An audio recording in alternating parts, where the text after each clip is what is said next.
দীর্ঘ ৮ বছরের চেষ্টায় নতুন জাতের ধান উৎপাদনে সফলতার মুখ দেখল বাংলাদেশ পরমাণু কৃষি গবেষণা ইনস্টিটিউট। উদ্ভাবিত নতুন জাতের ধানের নাম বিনা ২৫। সরু ও লম্বাকৃতি হয় এটি বাংলার বাসমতি নামেও পরিচিতি পেয়েছে। দেশের প্রতিটি জেলায় পরীক্ষামূলকভাবে এই ধানের উৎপাদন শুরু করেছে কৃষি বিভাগ। এরই অংশ হিসাবে কুমিল্লার মেঘনা উপজেলায়ও শুরু হয়েছে বিনা ২৫ জাতের ধানের আবাদ। কুমিল্লা থেকে সেলিম রেজা মুন্সির রিপোর্ট, জানাচ্ছেন ফরিদুর রহমান।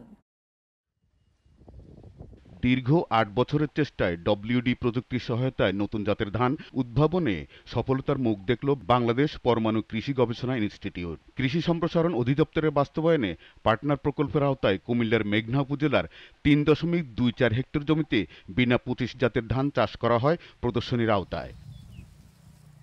এখানকার কৃষকরা আশা করেন এবার প্রতি হেক্টরে ধান পাবেন প্রায় ৭.২ টন।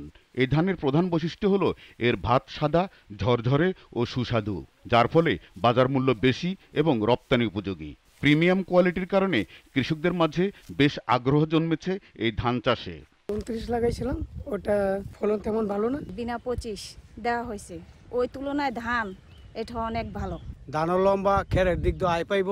আগামীতে সবাই এটার বীজ নিতে আগ্রহ হবে। ২৮-২৯ জাতের চেয়ে বিনা ধান ২৫-এর ফলন ভালো বলে জানালেন উপসহকারী কৃষি কর্মকর্তা। ধানটার ফলন অনেক ভালো, ২৮-২৯-এর চাইতে।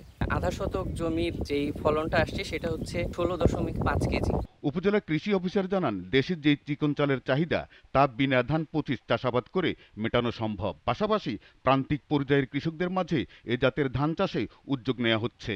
আমরা এবছর মেঘনা উপজেলায় ৩.২৪ হেক্টর জমিতে এই ধানের আবাদ করেছি প্রদর্শনীর আওতায়। এছাড়া বীজ সহায়তা দিয়েছি প্রায় ৫ বিঘা।